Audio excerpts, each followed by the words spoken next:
अस्सलाम वालेकुम। आप देख रहे हैं प्रोग्राम मुनीर मेमन के साथ। मुल्क के सियासी मंजरनामे पे बड़ी तब्दीली, वजीर आजम पाकिस्तान का दौरा है कराची और इस दौरे के साथ उठने वाले काफी सारे नए सवालात ने जन्म ले लिया है। आज ये सवालात उठाए जा रहे हैं कि क्या एमक्यूएम पाकिस्तान हुकूमती खेमे में नजर आएगी या आखिर वक्त में ऑपोजिशन का साथ देते वक्त असेंबलियों से गायब हो सकती है। ये सारे सवालात उठाए जा रहे हैं और फिर जिस अंदाज से आज खान साहब ने एक फास्ट बॉलर की तरह रवायती बॉलिंग करी, एक तेज रफ्तार बॉलिंग करते हुए अपनी स्पीच में, अपने बयानात में जो कुछ कहा, आज ये तमाम तर मौजूआत हर किसी की जबान पे आम है और हर कोई जानना चाहता है कि आखिर हो क्या रहा है। इस हवाले से आज हमारे साथ बड़े सारे गुफ्तगू होगी और आज हमारे साथ स्टूडियोज में ज्वाइन करें जनाब एम आलम साहब, सीनियर सहाफी तजियाकार हैं। इनसे जरा बात करते हैं कि एम आलम साहब, ये हो क्या रहा है, क्या हुआ कराची में वजीर आजम पाकिस्तान जनाब इमरान खान साहब की आमद आज से 4-5-6 साल पहले शायद सोचा भी ना होगा कि पाकिस्तान तहरीक इंसाफ का वजीर आजम एमक्यूएम के दफ्तर इस तरीके से दौरा करेगा। बहुत शुक्रिया मुनीर साहब। देखिए, ये तो कोई ऐसी बात नहीं है। एमक्यूएम पहले भी वज़ीर आज़म, सदर पाकिस्तान, इन सबको अपने मरकज़ 90 पर दौरे कराती रही है। और इस दौरे का तो आपको तजस्सुस यूँ होगा कि ये बहादराबाद का दौरा है, 90 का दौरा नहीं है। दूसरा ये है कि वज़ीर आज़म कहते थे कि मैं एनआरओ नहीं दूंगा, लेकिन अब उन्हें एनआरओ लेने के लिए जगह जगह जाना पड़ रहा है। तो आज का जो बहादराबाद का दौरा है वज़ीर आज़म का, दोनों की बॉडी लैंग्वेज बहुत डिफरेंट देखी हमने, इमरान खान साहब की भी और उनके रफ़का की भी, और एमक्यूएम के खालिद मकबूल सिद्दीकी और आमिर खान, इन तमाम की बॉडी लैंग्वेज। बाद में इमरान खान तो मीडिया से बात किए बगैर चले गए, एमक्यूएम के रहनुमाओं ने मीडिया से बात की तो उनकी बॉडी लैंग्वेज और उनकी गुफ्तगू भी मैच नहीं कर रही थी। तो ये वाकई आपसे कह रहे हैं कि कहा नहीं, वैसे ये कहा जा सकता था कि शायद हम हुकूमत के साथ हैं या हम हुकूमत के खिलाफ हैं, ऐसा कोई बयान नहीं दिया। आपको लग रहा है अपोजिशन भी अपने लिए कार्ड शो नहीं करना चाहती या हुकूमत की जो जमातें, जो साथी जमातें, वो कार्ड शो नहीं करना चाहती? पहले मैं मुकम्मल करूं जो आपने कहा ना कि पीटीआई के वज़ीर आज़म का हैरान कुन बात है ना कि दौरा, हैरान कुन बात है। तो एमक्यूएम भी हैरान थी। अब वो कैसे, एमक्यूएम ने जिस अंदाज में वज़ीर आज़म को वेलकम कहा, कहीं से नहीं लग रहा था कि एमक्यूएम अपने कोई मुतालबात मनवाने के लिए वज़ीर आज़म को अपने पास बुला रही है। बिल्कुल। जिस अंदाज में एमक्यूएम ने अपने रहनुमाओं को लाइन में खड़ा करके तारुफ कराया, ये तो बड़ा ज़बरदस्त खुशाइन वेलकम उन्होंने किया। और ऐसे मौके पे कि जब आपने अपने वोटर्स के लिए, अपनी आवाम के लिए कुछ मनवाना हो, कुछ फ़ायदे निकालना हो हुक्मरानों से, तो उस वक्त आपकी बॉडी लैंग्वेज और आपका तर्ज अमल थोड़ा डिफरेंट होना चाहिए। ये तो तर्ज अमल तो उस वलीमे वाला तर्ज अमल था कि वलीमे में एक मेहमान आ गया, आपने सबको लाइन में खड़ा करके तारुफ कराया, ये हमारे MP है, MN है, ये राब्ता कमेटी है, फलाना। तो आपको वज़ीर आज़म को ये आज के दौरे में साबित करना था कि जनाब वज़ीर आज़म, पूरी कराची की आवाम, पूरे सिंध की शहरी आवाम तशवीश का शिकार है। आप आते हैं, वादे करते हैं, चले जाते हैं, करते कुछ नहीं है। तो उनको ये पैगाम देना था वज़ीर आज़म साहब को, जो नहीं दे सके। लेकिन ये पैगाम क्यों नहीं दे सके? बहुत कुछ कहा जा सकता था। ये तो ऐसा वक्त है जब कराची वालों के लिए, इसके लिए एमक्यूएम बहुत सालों से आवाज उठा रही है, बहुत कुछ मनवाया जा सकता था। एमक्यूएम ने अपना 5 साल से जो दफ्तर बंद था हैदराबाद का, उसको तो खुलवा लिया, लेकिन कराची के अवाम के लिए शायद अभी तक कुछ होता हुआ नजर नहीं आया। देखिए, एमक्यूएम का अब इशू दफ्तर नहीं रहा। एमक्यूएम खुद समझ रही है कि बयान भी उन्होंने दे दिया कि 90 से हमारा ताल्लुक नहीं है, हमारा दफ्तर नहीं है। जोनल ऑफिस खुला हैदराबाद का, वो भी तो इनका नहीं था, वो भी अल्ताफ हुसैन का था। लेकिन एमक्यूएम अब जो ये समझ रही है कि हम लेट हो गए। मैंने भी आपके एक प्रोग्राम में ये तजिया किया था कि एमक्यूएम देर कर रही है। आज की जो सूरत हाल है वो ये है कि मुत्तहिदा अपोजिशन वो एमक्यूएम को, मतलब इनकी पोजीशन ये कर दी है कि आप आना चाहें हमारे साथ तो आ जाएं, हमें आपकी ज़रूरत नहीं है। ये इस तरह पोजीशन हो चुकी है एमक्यूएम की। एमक्यूएम को लेट हो गई। मैंने आपके हफ्ता 1.5 हफ्ता पहले आपके प्रोग्राम में कहा था, काफ लीग ने सबकत ले ली। देखिए, काफ लीग हमेशा 2 हाथों में लड्डू लेके चलती है। एमक्यूएम ने वो काम नहीं किया। एमक्यूएम लेट हो गई, या तो फैसला करती भरपूर तरीके से वज़ीर आज़म के साथ जाने का, या भरपूर तरीके से अपोजिशन के साथ जाने का। मतलब अभी तक अपने पत्ते नहीं खोले, आप कह रहे हैं? नहीं, एमक्यूएम देखें, आज वज़ीर आज़म की बॉडी लैंग्वेज जो मैंने देखी, वज़ीर आज़म एमक्यूएम को शक की निगाह से देख रहे हैं। और एमक्यूएम ने शक कैसे पैदा किया? आपने पूरे पाकिस्तान में दौरे कर लिए, पेशावर चले गए, वली खान साहब के और मियाँ साहब की तरफ चले गए, आपने ये दौरे किए, चौधरी साहब के पास इधर। इन दौरों का मकसद आपका ये था कि आप हुकूमत को प्रेशर में लाएं, या तो अपने मुतालबात मनवाएं या फिर दूसरे प्लेटफॉर्म पे जाके बैठ जाएं। आपने दौरे किए, हुकूमत प्रेशर में आई, आप अपने मुतालबात नहीं मनवा सके और दूसरे प्लेटफॉर्म पे भी जाके नहीं बैठ सके। नतीजा क्या निकला कि आज की जो करंट सूरत हाल है, 2 दिन में ये बात बिल्कुल वाज़ेह हो जाएगी कि MKM अपोजिशन के साथ बैठ रही है या हुकूमत के साथ बैठ रही है। ये तीसरा दिन नहीं मिलेगा। ये वाज़ेह होती है नहीं, लेकिन इस वक्त एमएम आलम साहब, इस्लामाबाद में पार्लियामेंट से बड़ी कुछ खबरें आ रही हैं और वो सारी खबरें हमें पहुंचा रहे हैं जनाब वकार सती साहब, सीनियर सहाफ़ी हैं। सर, इनसे जानते हैं कि इस्लामाबाद का माहौल क्या कह रहा है, इस्लामाबाद में क्या बातें गर्दिश कर रही हैं। वकार साहब, अस्सलाम वालेकुम। वालेकुम सलाम और बहुत शुक्रिया आपका। इस्लामाबाद का मौसम सर वैसे रवायती तौर पे तो इस वक्त ठंडा होना चाहिए, लेकिन सियासी जो गर्मा गर्मी है वो अपने उरूज पर है और ये जो जोड़ तोड़ है और जो अभी आप डिस्कशन कर रहे थे, इस तरीके के मामलात जो है वो चल रहे हैं और हर गुजरता लम्हा जो है वो हुकूमत के लिए परेशानी का बाइस को बनता जा रहा है। अभी जिस दौरे की आपने बात की है कि वज़ीर आज़म गए थे MKM वालों के पास और उसके बाद ही तकरीबन आधे घंटे के अंदर MKM की तरफ से ऐलान ये किया गया है कि कल खालिद मकबूल सिद्दीकी साहब की सरबराही में एक डेलीगेशन जरदारी हाउस में आसिफ अली जरदारी से मुलाकात करे जी। और ये बिल्कुल जब जैसे ही वज़ीर आज़म गए उनके ऑफिस से, उसके ठीक आधे घंटे के बाद ये चीज सामने आ गई है। और मेरी इत्तलात के मुताबिक यहीं से MKM से शुरू करते हैं कि MKM के लोग भी ऑन बोर्ड हैं पीपल्स पार्टी के साथ, जिसके बारे में पीपल्स पार्टी के सराय का ये कहना है कि चूंकि MKM का जो इंटरेस्ट है और उनका जो वो स्टेट्स हैं वो सिंध में है और वो हमारे साथ बातचीत करना चाहते हैं, वो हमारे साथ आना चाहते हैं, वो हमारे साथ मामलात आगे बढ़ाना चाहते हैं और उनके साथ मामलात आसिफ अली जरदारी वो कर रहे हैं, बातचीत उनके साथ हो रही है। दूसरे नंबर पे आसिम के सूबे की बात करते हैं कि आज इस मुलाकात के साथ साथ वज़ीर आज़म साहब ने एक और शेड्यूल की थी मुलाकात पीर गाड़ा साहब के साथ में, जिसको उन्होंने पीर साहब ने मिलने से इनकार कर दिया है। उनकी जो एक MNA की जानिब से ये कहा गया कि पीर साहब यहाँ नहीं है, खैरपुर में है और उनकी तबीयत खराब है, हालांकि ये बात गलत है, उनकी तबीयत ठीक है, उन्होंने उनको मिलने से इनकार किया। अब इससे सिर्फ देखना यह है कि क्या वजह है कि कोई भी जो है वो अभी तक कामयाबी उस तरीके से नहीं हुई। हालांकि हुक्मरान जमात ये दावा कर रही है कि उसके पास अपोजिशन के लोग हैं, ऑन बोर्ड है, लेकिन वो अपने इत्तेहादी जो हुकूमत के हैं वही नहीं उनसे ठीक तरीके से जो है वो शो ही नहीं हो रहे, या उनकी बॉडी लैंग्वेज जैसे मेहताब भाई ने कहा कि वो ही नहीं शो हो रही कि शायद वो उनके साथ हैं या नहीं है। दूसरा, एक और जो भूचाल आया हुआ है बलोचिस्तान में, जो अभी ये पीपल्स पार्टी के लॉन्ग मार्च की वजह से और अदम इत्मीनान की तहरीक की वजह से थोड़ा सा लो प्रोफाइल वो चला गया, वो है कि यार मोहम्मद ज़ैन, सरदार यार मोहम्मद ज़ैन जो PTI बलोचिस्तान के प्रेसिडेंट थे वो, और दूसरा जाम कमाल जो साबिक वज़ीर आला थे वो एक्टिव हुए हैं और कल भी 16 लोगों के साथ उन्होंने मुलाकात की है, आपस में मुशावरत की है, जिसमें MPs भी हैं, MNAs भी हैं, सेनेटर्स भी शामिल हैं। और आज रात को जाम कमाल इसी हवाले से एक प्रेस कॉन्फ्रेंस भी करने जा रहे हैं। और ये जो डिस्टर्बेंस है हुकूमती इत्तेहाद में, जो पैनिक है, वो आपके सामने है। आज जो वज़ीर आज़म ने तकरीर की है, कहीं भी मेरी अपनी 22 साल सहाफ़ी कैरियर में मैंने कभी भी किसी वज़ीर आज़म की ऐसी तकरीर नहीं देखी। ऐसी तकरीर तो कोई डिक्टेटर भी नहीं करता। लोग बड़ी डिप्लोमेसी से, बड़ी और तरीके से कोर्ट इन कोर्ट बात। क्या वजह क्या लग रही है वकार साहब, ये बताया ना वजह क्या है कि खान साहब ने कराची में आके इतनी कोई खतरनाक तकरीर कर दी और जिसमें अल्फाज इस्तेमाल किए गए, जो जुमले अदा किए गए, ऐसा लग रहा था कि कोई रिवायती तेज बॉलर दौड़ा मैदान में। अगेन इसको लेके सवाल तो उठाए जा रहे हैं।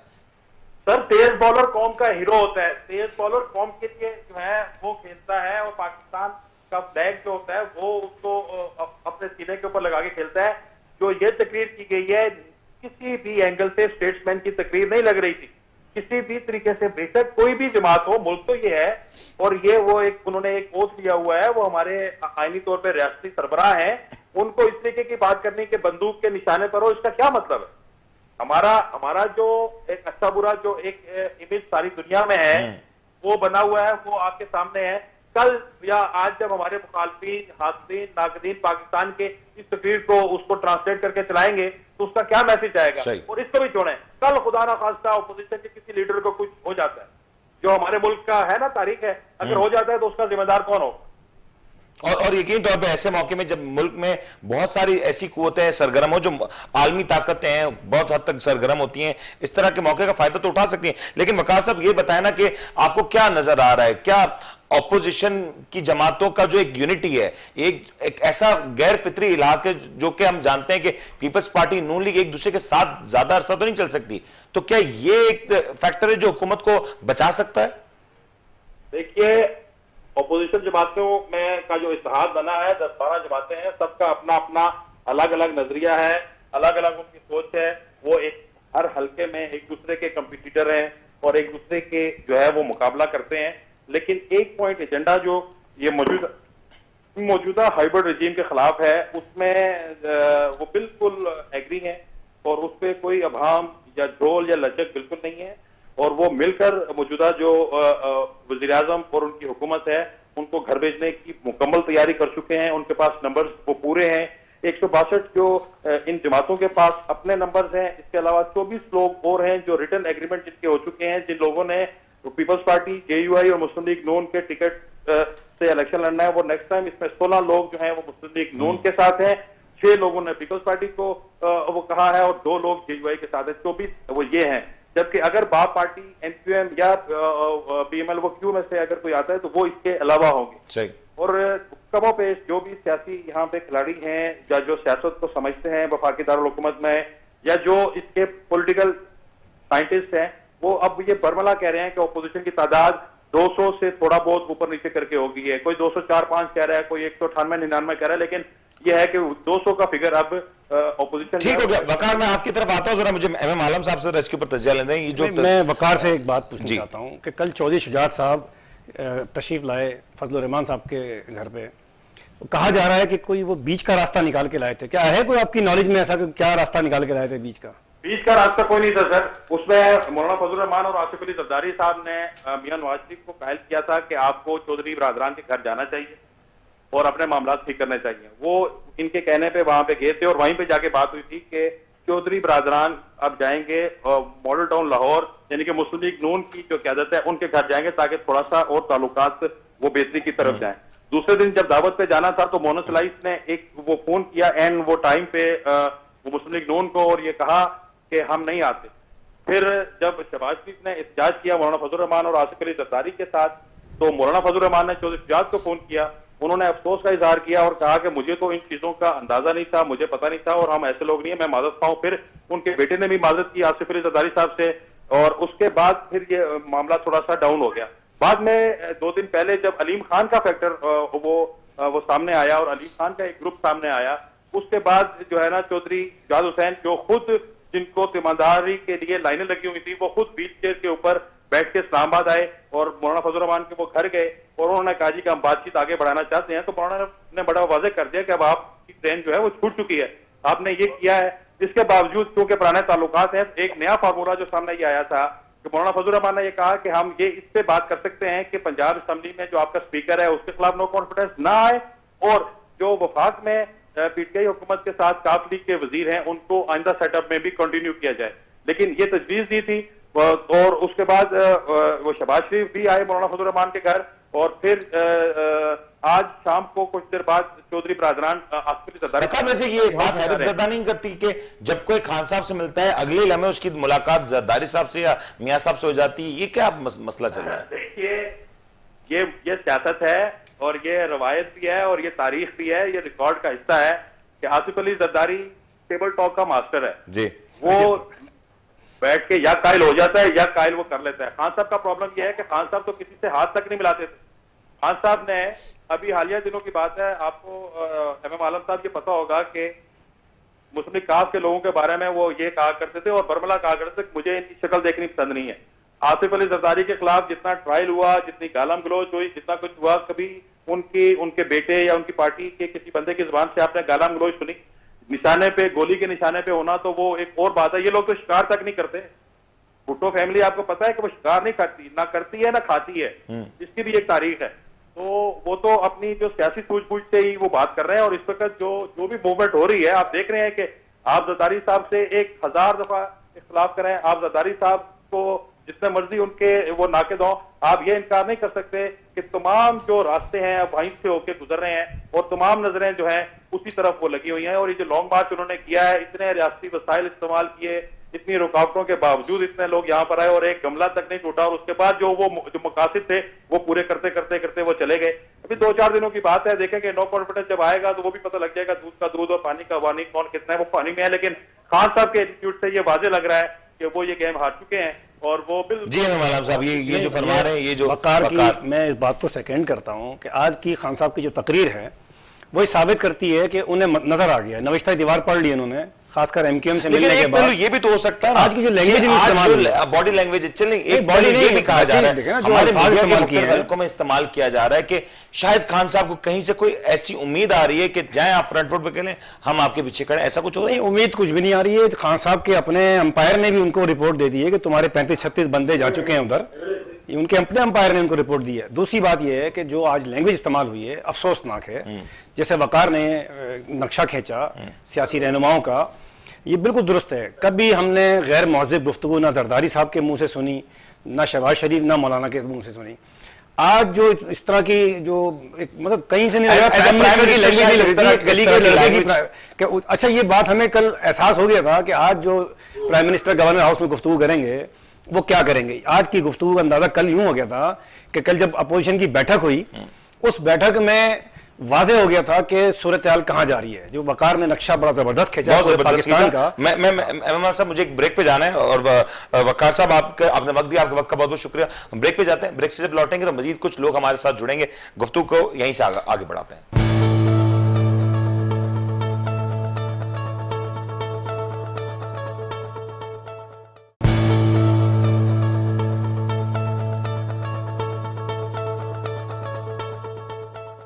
वेलकम बैक जी। बात हो रही है पाकिस्तान के मौजूदा सियासी मंजरनामे की। मौजूदा सियासी मंजरनामे पे आज एक और तारीख रकम हुई। एक ऐसा दिन देखा गया जब पाकिस्तान तहरीक इंसाफ के वजीर आजम ने एमक्यूएम पाकिस्तान के दफ्तर का दौरा किया, और ना सिर्फ दौरा किया, उम्मीद तो यही दिलाई गई कि शायद एमक्यूएम को कुछ हद तक रिलीफ भी मिल सकता है, जिसकी एक हद तक हमने झलक ये भी देखी कि एमक्यूएम के हैदराबाद के जोनल ऑफिस का इफ्तिताह कर दिया गया या फिर से उसको डीसीएल कर दिया गया। पीएसपी का इस पर क्या मौकफ है, इसके हवाले से हमारे साथ ज्वाइन करें जनाब नादिर खिलजी साहब, जिनका ताल्लुक पीएसपी से। जरा इनसे जानते हैं कि आखिर मामला क्या है। नादिर साहब, सबसे पहले तो आपको अस्सलाम वालेकुम। वालेकुम अस्सलाम। सर, क्या हुआ कि आज खान साहब ने एमक्यूएम का दौरा किया, एमक्यूएम के दफ्तर गए, तमाम तर क़यादत से मुलाकात हुई, इस क़यादत से कुछ हासिल होता हुआ नजर आ रहा है? बिस्मिल्लाहिर्रहमानिर्रहीम। आपने भी कहा आज का बड़ा अहम दिन था। मेरे ख्याल में आज के दिन को हमें कहना चाहिए बहुत गमनाक दिन था।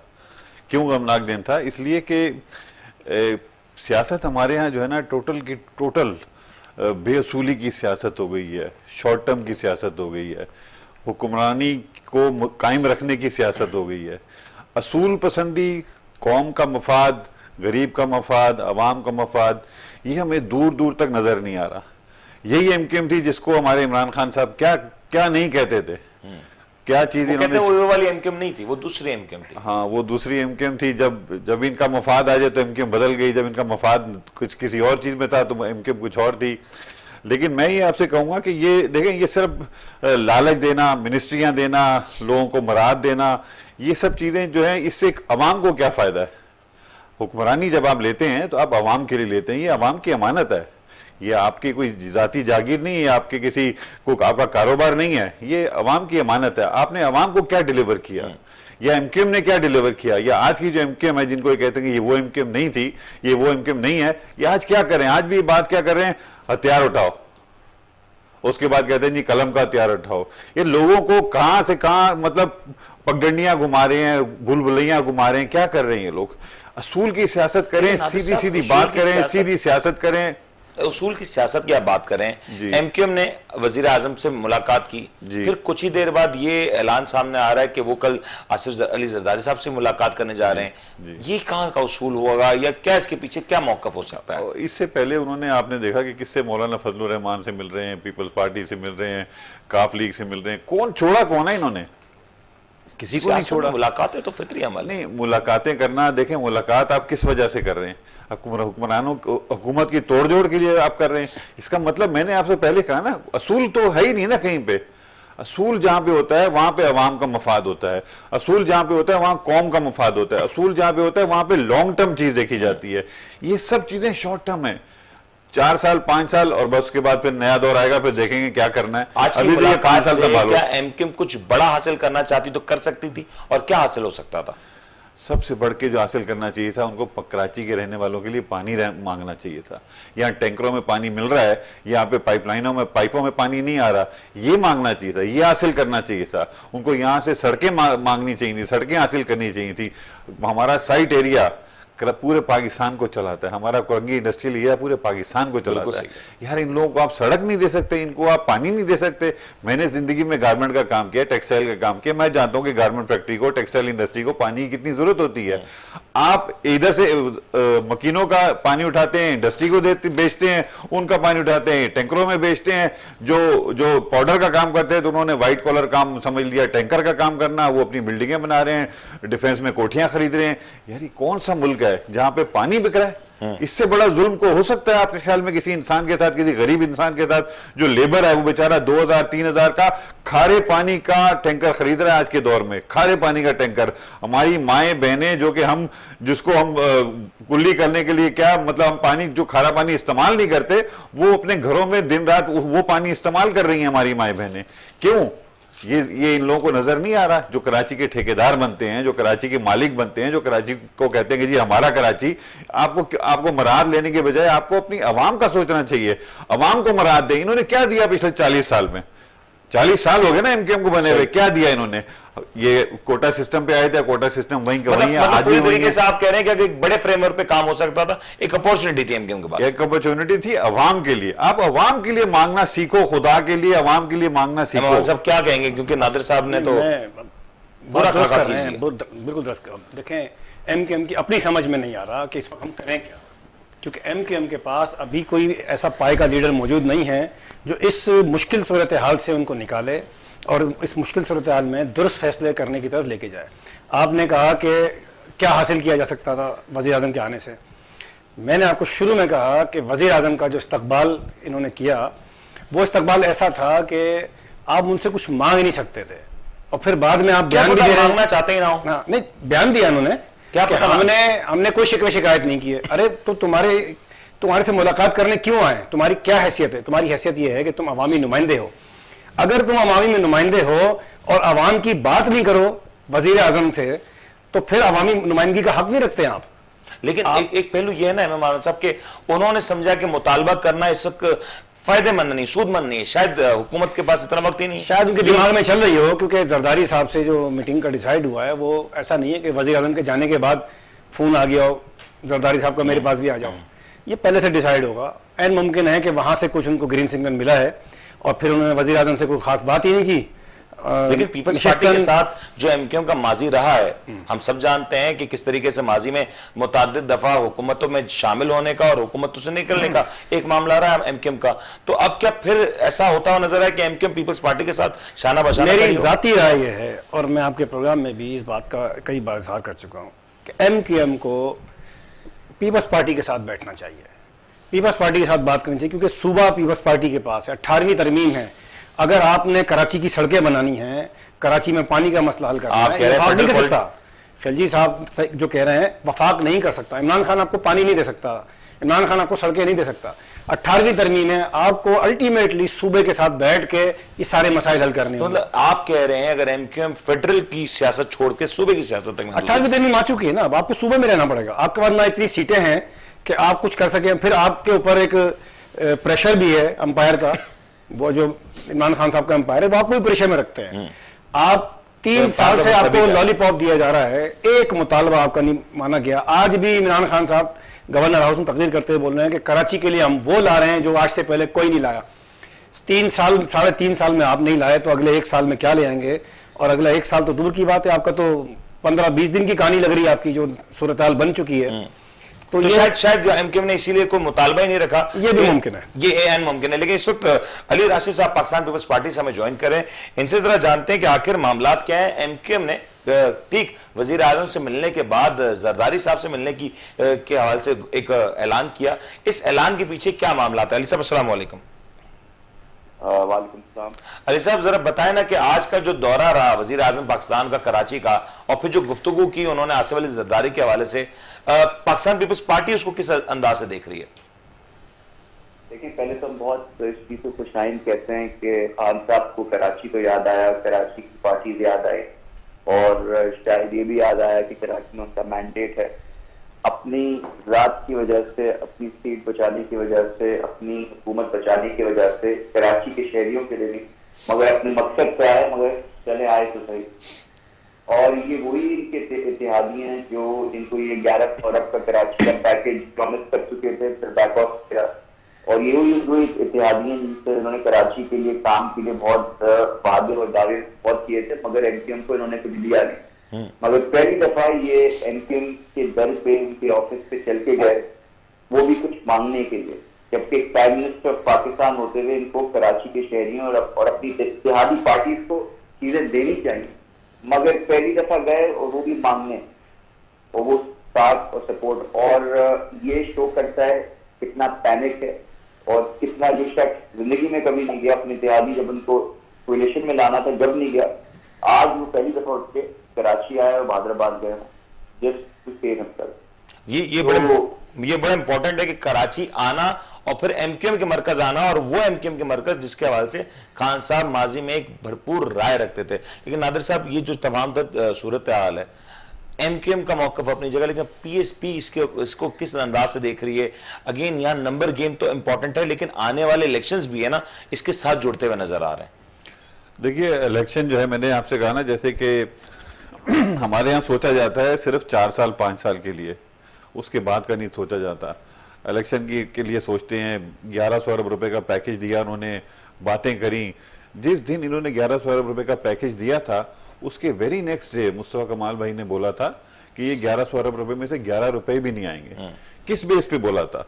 इस बेस पे बोला था कि जब गवर्नमेंट के से पैसा लिया जाता है तो उसका एक प्रोसेस होता है, तरीका होता है। PC1 बनता है, PC2 बनता है, कोई प्रोजेक्ट बनता है, उस पर स्टडी होती है, उसकी पूरी देखी जाती है कि किस तरीके से प्रोजेक्ट बनेगा। इनके अंदर मुस्तफा कमाल भाई जानते हैं कि इनके अंदर सलाहियत ही नहीं है कि ये सारे काम कर सकें, ये सारे PC1 PC2 बना सकें, किसी प्रोजेक्ट की फिजिबिलिटी तैयार कर सकें। जब ये चीजें आप तैयार नहीं करेंगे तो फिर आपको पैसे कहां से आएंगे? वफाक से पैसे, मतलब कोई किसी के बैंक अकाउंट में तो नहीं ट्रांसफर कर देगा तो ना। मतलब आपका ख्याल है कि फिजिबिलिटी नहीं दी गई कि वफाक पैसे देता? किसी प्रोजेक्ट की फिजिबिलिटी बनानी पड़ेगी ना आपको। आज तक आप देख लिए, पीपल्स पार्टी 13 साल से मुसलसल इख्तियार में है, 14 साल से, 50 साल में कितने इनके दौर गुजर चुके हैं। यहाँ सिंध के अंदर, इस सूबे के अंदर 1122 जैसा एक इदारा नहीं है रेस्क्यू का। कराची के अंदर कहीं आग लगती है, लोग बाल्टियों में पानी उठा उठा के फेंक रहे होते हैं अपने घरों की आग बुझाने के लिए, उसमें बेचारे झुलस के मर जाते हैं। यार, ये अगर किसी हुक्मरान, दर्दमंद हुक्मरान के सामने ये हो तो वो बेचारा रातों को सो ना सके। सही। लेकिन यहां पे क्या हो रहा है, किसी को परवाह ही नहीं है। एडी साहब कितना बड़ा काम करके गए हैं, क्यों करके गए हैं? क्योंकि यहां पे वैक्यूम है। बारी साहब, डॉक्टर बारी साहब इंडस हॉस्पिटल इतना बड़ा बना के बैठे हुए हैं, क्यों बना के बैठे हुए? क्योंकि यह वैक्यूम है। लेकिन ये वो काम है जो कि गवर्नमेंट के करने हैं। नादिर साहब, ये तो बड़ी आपने बिल्कुल ठीक कहा, एक तो परफॉर्मेंस क्राइटेरिया है। इस वक्त अगर हम इस तहरीक की बात करें, माजी में अगर वजीर आजम को हटाने की जितनी भी तहरीक की, उनकी करप्शन उनकी वजह बन रही है। यहां पे जो नारा लगाया जा रहा है कि वजीर आजम नाअहल है, क्या नाअहली बड़ा जुर्म हो सकता है या करप्शन बड़ी सजा हो सकती है? देखिए, अगर मैं एक आम आदमी हूं ना, तो मेरे लिए नाअहली भी उतनी ही बुरी है जितनी करप्शन है। क्योंकि दोनों का रिजल्ट ये है कि मैं मर रहा हूं। सही। दोनों का रिजल्ट ये है। इस वक्त की जो हमारी महंगाई है, महंगाई इस कदर बढ़ गई है कि गरीब आदमी के लिए जीना मुश्किल हो गया। पेट्रोल, आटा, चीनी, कौन सी चीज है जो कि गरीब की पहुंच में रह गई है? हर चीज उसकी पहुंच से बाहर निकल गई है। लोगों की समझ में नहीं आ रहा क्या करें। लोग खुदकुशियां कर रहे हैं, लोग बच्चों को नहरों में फेंक रहे हैं। ये कौन से जमाने में हम रह रहे हैं? ये कौन से दौर में हम रह रहे हैं? इस वजह से मैं समझता हूं कि अगर आप इन दोनों चीजों को कंपेयर करना चाहते हैं, जाहिर है करप्शन एक बहुत बड़ी लानत है, बहुत बड़ा जुल्म है। क्योंकि इस मुल्क को, जिसको अल्लाह ताला ने हर चीज दी है, चारों मौसम दिए, मिनरल, समुंदर, पहाड़, क्या नहीं दिया अल्लाह ताला ने, उसके अंदर करप्शन अगर ना हो तो ये मुल्क कहां से कहां पहुंच जाए। ये बड़ा इंपॉर्टेंट है। सिर्फ जी बड़ा इंपॉर्टेंट। लेकिन अली साहब, जरा ये बता देना कि आप लोग ने तहरीक अदम एतमाद तो जमा करा दी वजीर आजम के खिलाफ, क्या उम्मीद है कि तहरीक अदम एतमाद में किस हद तक आप लोग कामयाब होंगे, और अगर कामयाब होते हैं तो कामयाबी कितनी बड़ी हो सकती है? देखें, हम तो कामयाब होंगे और कामयाबी हमारे पास नंबर 3 है। ये समझें कि हमारे पास जितने हमें चाहिए उससे ज्यादा है। और आपके साथ, और ये मैं उन रहनुमाई और उन लीडर्स की बात कर रहा हूँ, उन एमएनए की बात कर रहा हूँ जो भी तहरीक इंसाफ में ऑलरेडी हैं, उनको मिला के सही। हमारे नंबर्स पूरे हैं। आप उनकी इत्तेहादी, उनको तो ऐड ही नहीं कहना।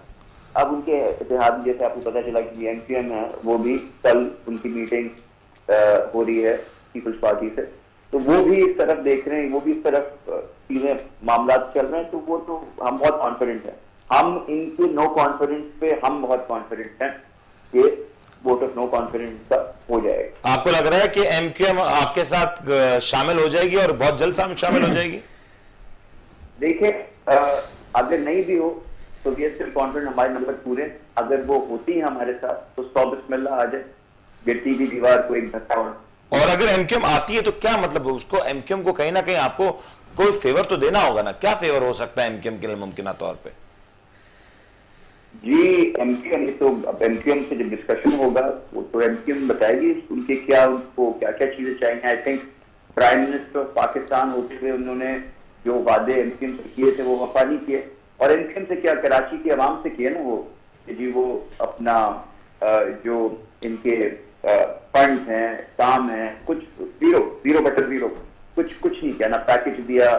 अच्छा, एमक्यूएम की जो जाती भी डिमांड थी इंटरनल पार्टी की, जी आपके ऑफिस खोल देंगे, ना वो ऑफिस, ना उनके मिसिंग पर्सन, जो मिसिंग कारकुनान हैं उनके।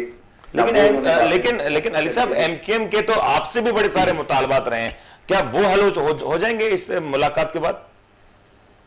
बिल्कुल हो जाएंगे। और हमारे माजी में आपने जैसे देखा, हमारे साथ तो उन्होंने काफी हुकूमत में वक्त गुजारा है, और हमेशा जब भी छोटी सी भी कोई नाराजगी होती थी वो फौरन इस्तीफा देके हुकूमत छोड़ देते थे, फिर हम उनको मना के वापस ले आते थे। तो उम्मीद है इस दफा भी उनको मना लेंगे। वो आपका मनाना कई बार एमक्यूएम को बड़ा नुकसान पहुंचा गया, लेकिन एमएम आलम साहब ये जो बात कह रहे हैं कि एमक्यूएम की अगर हम बात करें, जो पोजीशन है, चले वफाक में मौजूदा हुकूमत ने उस तरीके से साथ नहीं दिया, लेकिन नादिर साहब तो कह रहे हैं पीपल्स पार्टी ने भी सालों तक साथ दे के भी साथ ना दिया। देखिए, ये तो पॉलिटिक्स है, माजी को लेके आप मुस्तकबिल में फैसले नहीं कर सकते। ये पॉलिटिक्स है। अगर पहले एमक्यूएम की और पीपल्स पार्टी की नहीं बनी तो बनी भी थी, मरहूम रहमान मलिक के साथ बहुत अच्छा इनका अंडरस्टैंडिंग थी, और वो मिडिल मैन थे दोनों के दरमियान, ब्रिज का किरदार अदा करते थे। तो एमक्यूएम के पास कल गोल्डन चांस है अगर वो जरदारी साहब से मिल रहे हैं। लेकिन मेरा अपना मेरा तजिया ये है कि एमक्यूएम बहुत लेट हो चुकी है, और अली साहब की गुफ्तगू से भी आपने अंदाजा लगाया होगा, अब एमक्यूएम उस पोजीशन पे आ गई है कि आपको हमारे साथ शामिल होना है तो मोस्ट वेलकम, वरना हमें आपकी जरूरत नहीं है, हमारे तो नंबर पूरे हैं। ऐसी सूरत हाल में आप क्या ले सकते हैं किसी से? कुछ भी नहीं ले सकते। एमक्यूएम दो कश्तियों के सवार हो गई है। एक कश्ती है इमरान खान साहब की, उन्होंने एमक्यूएम को ना पहले कुछ दिया है और ना आइंदा देने की पोजीशन में है, और ना आज एमक्यूएम ने मांगा उनसे, बकौल एमक्यूएम के आमिर खान साहब के। दूसरी कश्ती है अपोजिशन की, वहां एमक्यूएम लेट हो गई है। एमक्यूएम को आज से 1.5 हफ्ता पहले अपोजिशन के पास फैसला कर लेना चाहिए था कि वहां जाना है उन्होंने और उनकी हिमायत करनी है। आज एमक्यूएम इस पोजीशन में जरदारी साहब के पास जा रही है, और जरदारी साहब अगर कुछ दे दें उनको आइंदा की कोई यकीन दहानी कि ठीक है आइंदा इलेक्शन, क्योंकि अभी तो कुछ भी नहीं दे सकते वो, आइंदा में ये हो जाएगा कि जो इलेक्शन लड़े जिसकी जितनी सीटें हों उस हिसाब से हम कोई एलआई बनाएंगे अपना, मतलब एडजस्टमेंट हो सकती है, लेकिन मजबूत पोजीशन में कल जरदारी साहब के पास नहीं जा रही है। मजबूत पोजीशन में अगर एमक्यूएम नहीं जा रही तो यकीन तौर पे शायद इसका खमियाजा एमक्यूएम को भुगतना हो या ना हो, लेकिन कराची और कराची की आवाम को इसका असर जरूर होगा। मैं एक चीज ऐड कर दूं, देखें पीटीआई की एक पॉलिसी है कि वो एमक्यूएम को लिंगर ऑन करो सारे मामले को, एमक्यूएम अपनी आवाम के पास जब जाएगी तो क्या मुंह लेके जाएगी। इस सूरत हाल पे लाके पीटीआई ने एमक्यूएम को खड़ा कर दिया है, और आइंदा भी लॉलीपॉप देने का इनका प्रोग्राम है, क्योंकि पीटीआई की नजरें हैं मेयरशिप पे कराची की, और पीटीआई की नजरें आइंदा के इलेक्शन की भी नजरें हैं। जी जी, मेयरशिप पे तो कराची की नजर ही है, लेकिन वहां तो पूरी प्लानिंग होकर बैठी हुई है कि वो ठीक है। मुझे एक वक्फा लेना है सब, जरा एक वक्फा लेते हैं, वक्फे के बाद इस गुफ्तगू आगे बढ़ेंगे। लेकिन मैं शुक्रिया अदा करता चलूं अली राशिद साहब का, जिन्होंने हमें ज्वाइन किया और अपने मौकफ से हमें आगाह किया। एक ब्रेक लेते हैं, ब्रेक के बाद हाजिर होते हैं।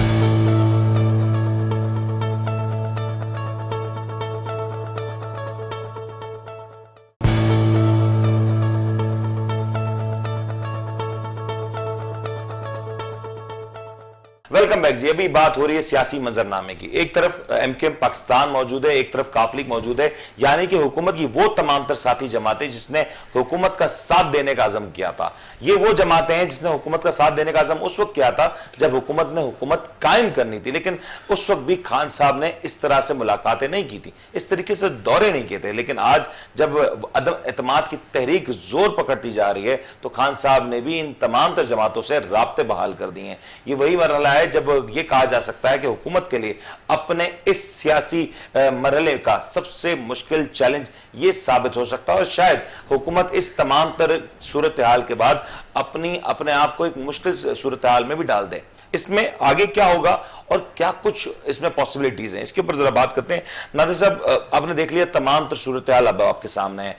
अदम एतमाद की जो तहरीक है उसके लिए मंजूरी भी बहुत जल्द आ जाएगी और ये सिलसिला भी शुरू हो जाएगा। एक तरफ काफ लीग है, एक तरफ दूसरी दीगर जमातें हैं। क्या नंबर गेम होगा और अगर वोट ऑफ नो कॉन्फिडेंस हुकूमत के खिलाफ कामयाब हो जाता है तो पाकिस्तान का इसमें कहां पे पाकिस्तान की स्टैंडिंग होगी? ये सबसे बड़ा सवाल है कि पाकिस्तान कहाँ खड़ा हुआ है। चाहे पीपल्स पार्टी जीत जाए, चाहे पीटीआई जीत जाए, कोई भी जीत जाए, पाकिस्तान तो जहां खड़ा हुआ है उससे पीछे ही जाएगा, आगे नहीं जाएगा। क्यों? क्योंकि इन लोगों ने सब ने जो कुछ करना था, जो इनकी सलाहियत थी, जो इनकी कारकर्दगी थी, वो सबके सामने है। अभी एमएम आलम साहब ने बताया कि पीपल्स पार्टी के पास अभी देने को कुछ नहीं है, पीटीआई के पास अभी देने को है। मैं कहता हूं कि पीपल्स पार्टी के पास देने को बहुत कुछ है। वो ब्रीफकेस सियासत के मास्टर हैं। रहमान मलिक साहब, अल्लाह बख्शे उनको, वो चले गए, उनके पास एक नहीं और भी कई रहमान मलिक हैं।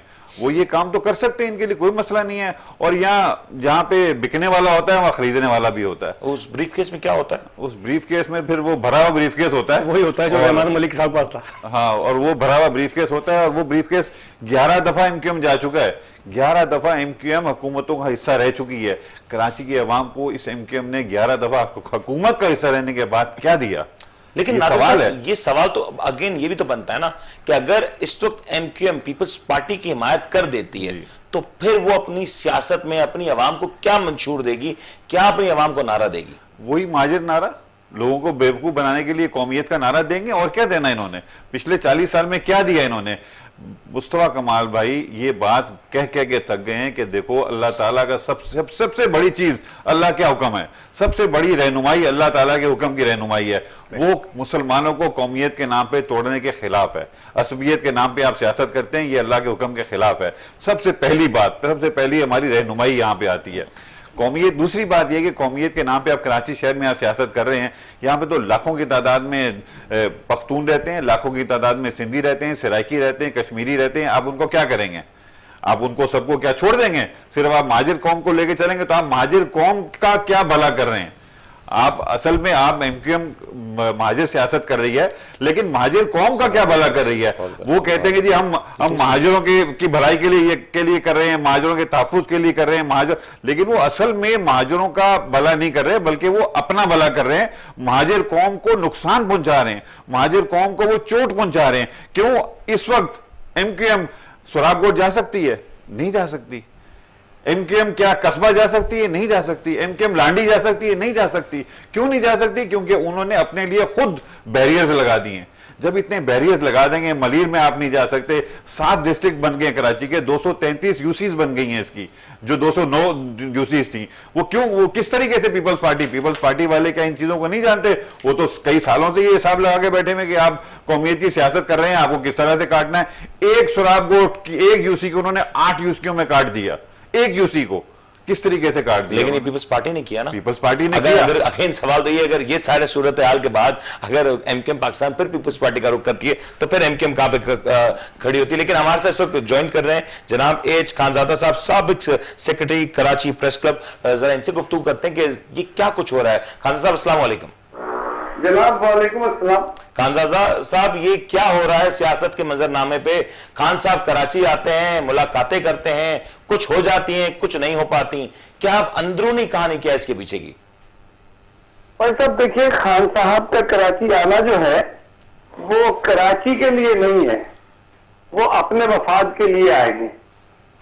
अगर कराची के लिए आते वजीर आजम पाकिस्तान तो बहुत पहले आ सकते थे। अच्छा, जब चाहे आ सकते हैं, कोई ऐसी बात थोड़ी है। सही। लेकिन तहरीके अदम एतमाद जमा होने के बाद कराची आना और मुत्तहदा कौमी मूवमेंट के दफ्तर जाना और फिर पीर पगारा से मुलाकात के लिए जाना, वो अगरचे पीर साहब वाली मुलाकात हो नहीं पाई, लेकिन ये जो कुछ भी है ऐसा महसूस होता है कि जैसे वजीर आजम तहरीके अदम एतमाद से परेशान होकर आए हैं। और जाहिर है सियासत में ये सब कुछ होता है, अपोजिशन का काम है तहरीके अदम एतमाद भी पेश करे और मुखालिफत भी करे, और हिज़्ब इक़्तिदार का ये काम है कि वो अपने आप को बचाए। तो इसमें अगर ये कहा है कि भाई कराची के लिए कोई आया है या कराची की मोहब्बत में आया है, लेकिन कराची से मोहब्बत का एक तासुर तो दिया जा सकता था ना, एक मौका तो था एमकेएम के पास कि कराची से मोहब्बत का एक सबूत देते हैं, एक बड़ी डील की जा सकती थी। दोनों बातें हैं ना भाई, कि भाई एमकेएम ने भी जो कराची की मोहब्बत का जिनको उसूली तौर पर कहना भी चाहिए था, दावा भी करना चाहिए था, लेकिन एमकेएम की तरफ से जो गेस्चर है या जो उनका जो रवैया है वो ये रहा है कि वजीर आजम हमारे आरजी मरकज से आए, और जो आरजी मरकज से क्या मुराद है आपकी? भाई बहादुराबाद में आरजी मरकज है ना उनका, आरजी मरकज वो कहते भी हैं, जब उनकी प्रेस रिलीज आती है तो ये आते हैं मुत्तहदा के आरजी मरकज। अच्छा, अगर आप इस पर गौर करें तो मुत्तहदा ने अपने आरजी मरकज पर वजीर आजम की आमद पर जो फातिहाना मुस्कुराहटें थी वो आपने नहीं देखी। अच्छा, फिर उसके बाद मुत्तहदा के अकाबरीन का ये भी कहना है कि हमने वजीर आजम से कोई शिकवे शिकायत नहीं किए, हमने उन्हें हिमायत का यकीन दिलाया। बड़ी बात यह है कि कराची की सियासत में कल मुत्तहदा इन थी, आज उनकी जगह पर तहरीक इंसाफ इन है। ये दोनों एक ही घोड़े पर सवारी करने वाले लोग हैं, तो ये दोनों एक दूसरे के साथ जब अफाम तफहीम में आ गए हैं तो इसके तो माने कुछ और निकलते हैं। तो अफाम तफहीम में कौन किसके साथ आया खानजादा साहब? क्या एमकेएम तहरीक इंसाफ के साथ आ रही है या पीपल्स पार्टी के साथ जा रही है? भाई देखिए, तहरीक इंसाफ के जो चेयरमैन है, जो वजीर आजम पाकिस्तान है, वो आज कराची आए और उन्होंने मुत्तहदा के दफातर का दौरा किया जी, और मुत्तहदा के अकाबरीन ने उन्हें खुशामदीद कहा। इसमें कराची के मसाइल न हल हुए न डिस्कस हुए। एक बात ये कही जाती रही है कि मुत्तहदा ने अपने तहफ्फुज़ात का इजहार कर दिया। साहब, इस हुकूमत में मुत्तहदा पहले दिन से हुकूमत के शामिल है, हुकूमत के साथ शामिल है। अपने तहफ्फुज़ात का 3.5 बरस में वो इजहार करती रही है और हुकूमत उनकी यकीन दहानी कराती रही है कि हम हल करेंगे। इस 3.5 साल के अरसे में सिर्फ तहफ्फुज़ात का इजहार हुआ है और हल करने की यकीन दहानी हुई है। न तहफ्फुज़ात खत्म हुए हैं न हल हुए हैं। तो कराची का रहने वाला ये पूछने में हक बजानिब है, भाई मुझे पानी कब मिलेगा, मुझे बिजली की कमी कब पूरी होगी, मेरी सड़क कब बनेगी, यानी जो मेरे साथ जो समाजी मामलात है वो कब ठीक होंगे। वजीर आजम पाकिस्तान जो कभी मुत्तहदा को क्या क्या क्या कहा करते थे, उन्होंने तो ये कहा कि जी ये बड़े नफीस लोग हैं जी, और नफीस लोगों ने कहा कि हम इनके साथ हैं। लेकिन इस पूरे अफाम तफहीम में कराची के मसाइल कहाँ गए, कराची में तरक्की का अमल कहाँ गया? भाई जो इमरान खान साहब से पहले की जो हुकूमत थी उनका जो बनाया हुआ मंसूबा था ग्रीन लाइन, आज तो वज़ीर आज़म पाकिस्तान ने कहा ये हमने दिया कराची को। ठीक हो गया। यानी जो नवाज शरीफ की हुकूमत का जो बनाया हुआ मंसूबा था वो इमरान खान साहब ने ऑन कर लिए और कहा कि हमने कराची को ग्रीन लाइन दी है। कराची वाले जानते हैं कि किसने ग्रीन लाइन दी है और किसने कितनी ग्रीन लाइन दी? लाइन किसी ने नहीं दी। फिर वजीर आजम साहब का ये जो दौरा है ये अपने इक़्तिदार को बचाने की एक कोशिश है और ये कोशिश उन्हें करनी भी चाहिए। मतलब खानजादा साहब के कहने का लबोलबाब ये है, एमकेएम ने मांगा नहीं, वज़ीर आज़म ने देना नहीं, तो ये दोनों ही मुखलिस नहीं है सूबे कराची के हवाले से। ये लेकिन साहब आप जो देखें ना, बात ये है कि एट द एंड ये ऊंट कोई करवट तो बैठेगा ना। ऊंट तो करवट बैठ चुका है। देखें पीपल्स कौन सी करवट बैठा है, असल तो सवाल ये। पीपल्स पार्टी इस वक्त ये कह रही है कि एमकेएम और काफ लीग के बगैर हमारे नंबर पूरे हैं। काफ लीग तो फिर भी कहीं ना कहीं एडजस्ट हो जाएगी अगर एमकेएम कल की देखिए, मैं ये जो पूरी जो सियासी बिसात है या जो पूरी सियासी सूरत हाल है, मैं सियासी सूरत हाल का मुनकर तो कभी भी नहीं था। मैं यही तो मैं अर्ज कर रहा हूँ कि वजीर आजम पाकिस्तान का जो आज दौरा है कराची का, वो एक रोजा दौरा है, और इस एक रोजा दौरे में वजीर आजम पाकिस्तान ने अपने वो सारे प्रोटोकॉल जो तयशुदा प्रोटोकॉल है वजीर आजम के किसी भी जगह के दौरे के, उन्हें बालाए ताक रखा। भाई उन्हें कहाँ आना चाहिए था, कैसे आना चाहिए था, ये एक तयशुदा तरीकाकार होता है। वजीर आजम जब भी सही ये एक आखिरी सवाल का मुझे जवाब दें, क्योंकि वक्त मुख्तसर है। ऑप्शंस क्या हैं? अगर मैं ऑप्शंस पूछूं एमकेएम के लिए ऑप्शंस क्या होंगे, फिर तरीके इंसाफ के लिए ऑप्शंस क्या होंगे, ये तो ऑप्शंस क्या नजर आते हैं आपको? एमकेएम के रहनुमा आमिर खान ने कहा कि हम हुकूमत के साथ हैं, लेकिन ऑप्शंस खुले हैं। अब ये आमिर खान साहब कह रहे हैं कई ऑप्शन हो सकते हैं और कई ऑप्शन हैं। और जो जरदारी साहब से एमकेएम की मतलब की मुलाकात है उसके बारे में? बस देखिए, जरदारी साहब भी एक सीजन पॉलिटिशियन है, साबिक सदर पाकिस्तान रहे हैं। उनका मुत्तहिदा से या किसी और से मिलना ये बिल्कुल सियासी मूव है, और यही तो वजह है कि वजीर आजम पाकिस्तान को अपनी, यानी वो जो ये कह रहे थे कि जी मैं कहीं नहीं जाना, कहीं से मिलना नहीं, वो परेशान नहीं। भाई अगर वजीर आजम पाकिस्तान अदम एतमाद से निबर्द आजमा होने के लिए कराची नहीं आए, तो फिर क्या वो एमकेएम के मरकज का दौरा करने आए थे, मुआयना करने आए थे, क्या करने आए? ठीक हो गया, मैं आपकी तरफ आता हूं खान साहब, लेकिन हमारा सभी आपने जरा गुफ्तगू सुन ली, ऑप्शंस की बात हो रही है, दोनों के पास ऑप्शंस क्या मौजूद हैं?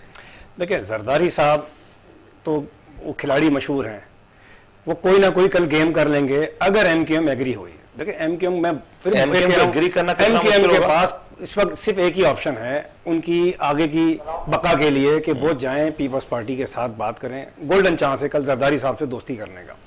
लेकिन अगर आप नफीस बन गए कल भी वहां, लेकिन अगर वो दोस्ती हो जाती है अवाम में क्या जाएंगे, अवाम में कैसे जाएंगे? मसला ये देखिए, जरदारी साहब ने पहले भी आपको दिया और आइंदा भी शायद दे दें, क्योंकि सुबह उनके पास ही होता है और आइंदा के भी कोई आसार नजर नहीं आ रहे। जो अभी पीटीआई ने अपनी रैली निकाली है अंदरूनी सिंध की पूरी, उससे कहीं उनको पजीराई नहीं है और कहीं तासुर ये नहीं जाता है कि लोग जरदारी से बेजार होकर पीटीआई के पास चले जाएंगे।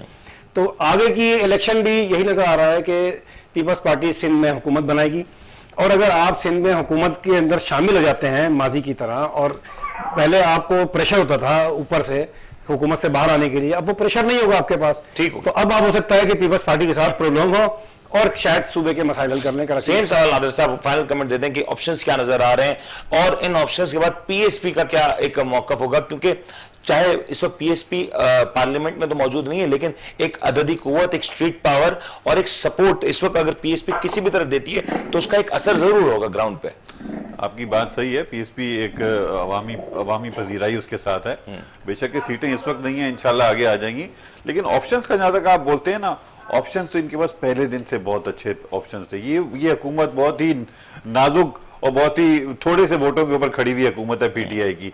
7 सीटों के ऊपर ये पूरी की पूरी हुकूमत हिल जाती है। 7 सीट का मतलब है 14 सीट का आगे पीछे हो जाता है। ये 7 सीटों में हिल जाती है। इन्होंने इन 7 सीटों को कहां इस्तेमाल किया? कराची के लिए कहीं इस्तेमाल किया? ना कोटा सिस्टम के लिए बात की, ना पानी के लिए बात की, ना सड़कों के लिए बात की, ना गैस बिजली, किसी चीज की बात नहीं करी। तो ऑप्शंस सब हैं, लेकिन ऑप्शंस को इस्तेमाल करने के लिए अवाम के मफाद में तैयार नहीं है। अब ऑप्शंस क्या है इनके पास? ऑप्शन के बाद ये जो ज्यादा बोली लगाए वहां चले जाओ, ये ऑप्शन है इनके पास। अगर एमकेएम कल को पाकिस्तान पीपल्स पार्टी के साथ शामिल हो जाती है जी, तो क्या पीएसपी के लिए फायदेमंद होगा या नुकसानदेह होगा? देखें, पीएसपी के लिए ये सारे के सारे लोग जो है ना, माजरत के साथ, चाहे पीपल्स पार्टी हो चाहे एमकेएम हो, ये हम इनको इस तरीके से देखते हैं कि ये लोग सिर्फ और सिर्फ अपनी जात की खिदमत कर रहे हैं, ये अवाम की खिदमत नहीं कर रहे हैं।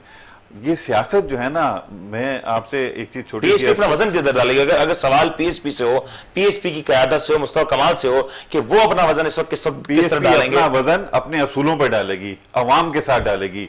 सियासत जो है ये एक बहुत मुकद्दस पेशा है। सियासत बिकने का, खरीदारी का, पैसों का पेशा नहीं है। ये मराद का, वजारतों का पेशा नहीं है। ये हुजूर सल्लम का पेशा है, ये सुन्नत रसूल है। इसको हम कहां लेके जा रहे हैं? इसको क्या शक्ल दे दी हमने? आज हमारा बच्चा, हमारी माएँ, हमारी बहनें, हमारे बुजुर्ग, क्या किसी बच्चे को इस पे खुश होते हैं कि ये सियासतदानों के साथ उठ बैठ रहा है? उसको गाली समझते हैं। आप इसका अंदाजा लगाएं वो क्यों? इन्हीं बातों की वजह से, इन्हीं बातों की वजह से। इंपॉर्टेंट। लेकिन खान साहब एक आखिरी सवाल दे दें, अदम एतमाद की कामयाबी के बारे में क्या आपका ख्याल है कि क्या ये कामयाब हो जाएगी अदम एतमाद?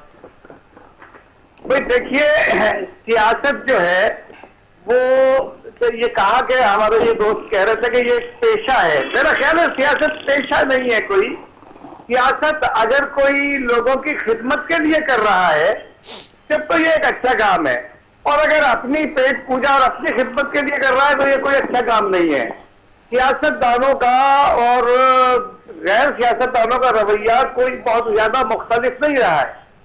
लोग एक दूसरे की मोहब्बत का फायदा उठाते हैं, और इस फायदा उठाते हुए अगर कोई अपने लोगों के लिए कुछ कर सका है तो वो बहुत अच्छी बात है, और अगर कोई अपने लोगों के लिए नहीं कर सका है तो ये अच्छी बात नहीं है। मैं ये अर्ज करना चाहता हूं कि कोई भी सियासी जमात जिसकी हुकूमत रही है वो भी और जिसकी हुकूमत नहीं है वो भी, अगर उन्होंने अपने लोगों के लिए आसानियां पैदा की हैं तो वो कामयाब सियासतदान है, और अगर उन्होंने अपने लोगों के लिए आसानियां पैदा नहीं की है तो वो कामयाब सियासतदान नहीं है, वो कुछ भी हो सकते हैं। बहुत बहुत शुक्रिया खानजाद साहब आपके मौकफ का, और मैं तमाम तरफ अपने मौजूद मेहमानों का बहुत बहुत शुक्रिया अदा करूंगा कि वो हमारे साथ आज प्रोग्राम में शामिल हुए और अपना मौकफ दिया, क्योंकि यहाँ पे जो मौजूदा सिनेरियो उसमें कभी भी कुछ भी मुतवक्को है, कुछ भी एक्सपेक्ट किया जा सकता है, हर चीज ऑप्शंस तमाम तर खुले हैं। जी एक जरा सी बात में खानजादा भाई की बात को आगे लेके चलूं, जी, मैंने कहा ना कि अगर ये अवाम की खिदमत करते हैं तो सही है, ये मोहब्बत का गलत इस्तेमाल हो रहा है सियासतदानों में भी और गैर सियासतदानों में भी। ये बिल्कुल सही कह रहे हैं। वजह क्या है कि सियासतदान हमारा लीडर है, सियासतदान को हमारे लोग आइडियलाइज करते हैं। हमारा लीडर, हमारा हीरो ही अगर गलत डायरेक्शन जा रहा होगा, वो अगर पजेरो और पराडो और लैंड क्रूजर ही को सब कुछ दिखाएगा तो हमारा बच्चा वही सीखेगा। हम आज अपने बच्चों को वही सिखा रहे हैं जो ये गलत और पैसे के गुलाम लोग जो सिखाना चाहते हैं। हमने अपनी कौम को गलत डायरेक्शन में डाल दिया। इस डायरेक्शन को सही करने की जरूरत है। इस डायरेक्शन को सही करने के लिए हमें अपने अंदर से पैसे की, मराद की, वजारतों की लालच को निकाल के बाहर रखना पड़ेगा और अवाम को अपने दिलों में डालना पड़ेगा। बहुत शुक्रिया आपका, आप सबका बहुत बहुत शुक्रिया। अपना बहुत बहुत ख्याल रखिएगा। अल्लाह हाफिज।